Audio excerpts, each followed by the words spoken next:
কমলা। আমার তো দুটোই প্রিয়, এখন দুজনেই রাসূল সাল্লাল্লাহু আলাইহি ওয়াসাল্লাম সাহাবীদেরকে আওয়াজ শোনাচ্ছেন। আল্লাহ রাসূল সাল্লাল্লাহু আলাইহি ওয়াসাল্লাম বললেন, আমার সাহাবীরা শোনো শোনো, একজন বেঈমানের রূহটা কেমন করে কবজ করা হবে জানো না? আজরাইল মালাকুল মউত তার সামনে যখন হাজির হয়ে যাবে একজন বেনামাজি, একজন বেঈমান, তার সামনে যখন আজরাইল মালাকুল মউত হাজির হবে, তার সামনে জমিন এবং আসমান বরাবর সামনে দাঁড়িয়ে যাবে। এবং শুধু আসমান এবং জমিন বরাবর সামনে সে দাঁড়িয়ে যাবে, শুধু এখানেই শেষ না। আজরাইল মালাকুল মউত তার রূপটা যে ধারণ করবে, খুব ভয়ঙ্কর একটা রূপ ধারণ করবেন। রাসূল সাল্লাল্লাহু আলাইহি সাল্লাম বললেন, আমার সাহাবীরা শোনো শোনো, যখন আজরাইল মালাকুল মউত যখন বেঈমানের রূহটা যখন কবজ করার জন্য হাত দিবেন, হাত দেওয়ার সাথে সাথে রূহটা দৌড়াতে থাকবে। এক সময় মাথার কাছে চলে যাবে, আজরাইল মালাকুল মউত মাথার ভিতরে থাপ্পড় দিবেন। মালাকুল মউত যখন থাপ্পড় দিবেন, রূহটা আবার পায়ের কাছে চলে যাবে। আবার পায়ের কাছে যখন হাত দেবেন, রূহটা দৌড়াতে দৌড়াতে প্রতিটা প্রসবে প্রসবে প্রতিটা গোড়ায় গোড়ায় দৌড়াতে থাকবেন। রাসূল সাল্লাল্লাহু আলাইহি সাল্লাম বলেন, ও আমার সাহাবীরা শোনো শোনো, যখন একজন বেঈমানের রূহটা যখন কবজ করা হবে, একটা জীবন্ত ছাগলকে এখন পর্যন্ত জবাই করা হয় নাই। ওই ছাগলটাকে যদি তোমরা পিঠের চামড়া ছিঁড়ে ফেলেন, এরপরে ছাগলটাকে যদি জীবন্ত অবস্থায় পিঠের চামড়াগুলো ছিঁড়ে ফেলো, কতটুকু কষ্ট হতে পারে? তার চাইতে বেশি কষ্ট একজন বেঈমান, একজন বেনামাজির কষ্ট তার চাইতেও বেশি হবে। কত কষ্ট হবে একজন বেনামাজি, একজন বেঈমানের। মৃত্যু যে আমাদের হবে আমরা ভুলে গিয়েছি, ঠিক কিনা বলেন? মৃত্যুর কথা আমরা দিনে কয়বার মনে করি? এমনও তো মানুষ এখানে বসে আছে যারা মৃত্যুর কথা একবারও আমরা স্মরণ করি, অথচ কবর আমাদের প্রতিদিন ডাকে। কবর আমাদেরকে বলে, আমার ঘরের ভিতরে আসবা, আমার ঘরে আসার আগে ঈমান আমল ঠিক করে আসবা। খবরদার ঈমান আমল ছাড়া কবরে আসিও না, ঈমান আমল না বানায় কবরে আসিও না। আমি সাপ বিচ্ছুর ঘর, আমি পোকামাকড়ের ঘর, আমি জাহান্নামের আগুনের ঘর। এখানে যদি তুমি আসো তাহলে ঈমান আমল ঠিক করে নিয়ে তারপর তুমি আমার এখানে আসবা। ঈমান আমলটা ঠিক না করে যদি কবরের ভিতরে আসো, কবরে এমন ধরে চাপ দিবে মানুষটার এই পাশের পার ও পাশের পার হাজর ভেঙ্গে ফেলে দিবে। সম্মানিত আল্লাহর প্রিয় বান্দাগণ, তাহলে আজরাইল মালাকুল মউত একজন মানুষের রূহটা যখন বের করবেন কতটুকু কষ্ট হবে?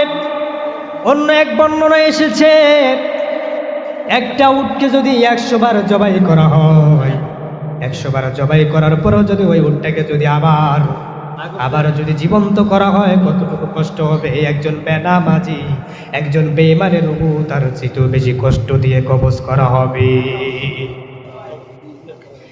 মানুষের বিপদ হলো 3টা। জোরে বলেন কয়টা?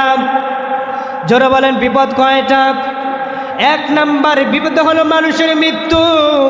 এই মৃত্যু থেকে পৃথিবীর কোনো মানুষ বাঁচতে পারে নাই। বাঁচতে পেরেছে? আপনি যত বড় মাস্তান হন, আপনি যত বড় লিডার হন, এই মৃত্যুর হাত থেকে কিন্তু আপনি বাঁচতে পারবেন। আপনি কত বড় মাস্তান হয়েছেন, আপনার চাইতে বড় মাস্তান ফেরাউন কিন্তু পৃথিবীতে থাকতে পারে, নমরুদ পৃথিবীতে থাকতে পারে নাই, আবু জাহেল থাকতে পারে নাই, আবু লাহাব থাকতে পারে নাই, উতবা শাইবা মুগিরা এরাও কিন্তু পৃথিবীতে থাকতে পারে নাই। এজন্য পৃথিবীতে কেউ স্থায়ী হয় না, হোক না সে ফেরাউন কিংবা নমরুদ, কেউ হবে চিরকাল রয় না। পৃথিবীতে কেউ স্থায়ী হয় না, হোক না সে ফেরাউন কিংবা নমরুদ, কেউ হবে চিরকাল রয় না। আমরা কি চিরকাল পৃথিবীতে থাকবো? জোরে বলেন। একদিন আমাদের মৃত্যু হয়ে যাবে। আমি এখানে আজকে আলোচনা করতেছি ইসরাফিল আল হোসাইন। আজকে আমার নামে মাইকিন হয়ে গেছে, আজকে ইসলামী সঙ্গীত গাইবে ইসরাফিল আল হোসাইন। একদিন মাইক এলানো হয়ে যাবে ইসরাফিল আল হোসাইন দুনিয়ার জমিন থেকে বিদায় হয়ে গেছে। ইন্না লিল্লাহি ওয়া ইন্না ইলাইহি রাজিউন। এই এলানটা আপনার নামে হবে, আমার নামে হবে, ঠিক কিনা বলেন? তাহলে মৃত্যুর আগে সোজা হয়ে যাও, মৃত্যুর পরে সোজা হয়ে কোনো লাভ।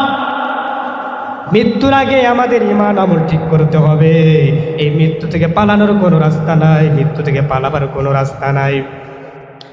সাইয়েদনা হযরত মুসা, সাইয়েদনা হযরত সুলাইমান আলাইহিস সালামের জামানায় একজন ওই সুলাইমান আলাইহিস সালামের উজির, সুলাইমান আলাইহিস সালামের একজন কর্মী, তিনি তার রাজ সিংহাসনে বসে আছেন।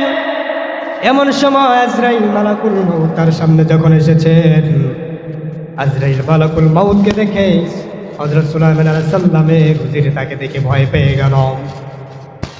হযরত সুলাইমান আলাইহিস সালামকে বললেন, ওগো আল্লাহর নবী, ওগো সুলাইমান, আমি কি একটা আশ্চর্য ধরনের জিনিস দেখলাম। আপনার এখানে একজন লোক এসেছিল, তাকে দেখি আমি ভয় পেয়ে গিয়েছিলাম। ওগো আল্লাহর নবী সুলাইমান, আপনি একটু আমাকে এখান থেকে, আপনার রাজ সিংহাসন থেকে আমাকে হিন্দুস্তান পাঠিয়ে দেন। আল্লাহর নবী সুলাইমান তার উজিরকে সেখান থেকে জিনদের মাধ্যমে তাদেরকে যখন হিন্দুস্তানে পাঠিয়ে দিলেন, কিছুক্ষণ পরে আজরাইল মালাকুল মউতের সাথে দেখা হয়ে গেল। আজরাইল মালাকুল মউতকে হযরত সুলাইমান আলাইহিস সালাম বলেন, ভাই আজরাইল, তুমি যে আগামীকাল আমার এখানে এসেছিলা, তোমাকে দেখে আমার উজির তো ভয় পেয়ে গেছিল। আজরাইল মালাকুল মউত আশ্চর্য হয়ে গিয়ে বললেন, ওগো আল্লাহর নবী সুলাইমান, আমিও তো আশ্চর্য হয়ে গেলাম। আমি দেখতে পেলাম আপনার রাজ সিংহাসনে আপনার উজির রয়েছে। আপনার উজির এত তাড়াতাড়ি কিভাবে সে হিন্দুস্তানে চলে গেল? হযরত সুলাইমান আলাইহিস সালাম বললেন, আমার উজির বাঁচার জন্য সে আমার রাজ সিংহাসন থেকে হিন্দুস্তানে চলে গিয়েছে। সে বাঁচার জন্য যখন হিন্দুস্তান গিয়েছে, সে বাঁচার জন্য কিন্তু সেখানে গিয়েও কিন্তু তিনি বাঁচতে পারেন না। তাহলে মৃত্যু থেকে পালানোর জন্য সে হিন্দুস্তানে গেল, সেখানেও মৃত্যু থেকে পালানোর সুযোগ। তো আমাদেরকেও মৃত্যুর সাধন গ্রহণ করতে হবে। কুল্লু নাফসিন যায়কাতুল মাউত, প্রত্যেকটা প্রাণীকে মৃত্যুর সাধন গ্রহণ করতেই